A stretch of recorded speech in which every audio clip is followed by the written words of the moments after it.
Asanteni sana kwa ushirika wenu na umoja wenu. Nimeona hapa mbali na mashindano ya siasa, sisi zote tuko pamoja na tunatembea safari moja.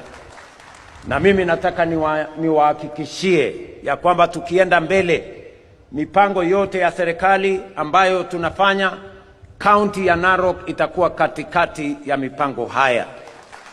Nimekwisha waeleza ya kwamba katika program yetu ya ujenzi wa barabara, hayo niliyosema, kati ya hizo barabara nyingi inaendelea katika taifa letu la Kenya, pia za Narok County zinaendelea. Mumesikia mbunge wenu wa hapa Bwana Aramat amesema tumekubaliana barabara ya kutoka Suswa kwenda Ngerienito mpaka ifike Nairage Ngare, hiyo kilomita 38. Sasa tuko na pesa yake, tutajenga hiyo barabara na tuweke lami. Vile vile barabara zile zingine zote hapa Narok, tuko na barabara kilomita 210 mpya ambayo tunajenga, na tumekubaliana ya kwamba hizo barabara, Davis Chirchir yuko hapa, ameketi chini na viongozi wa hapa Narok, na tumekubaliana vile hiyo kazi itakavyoendelea.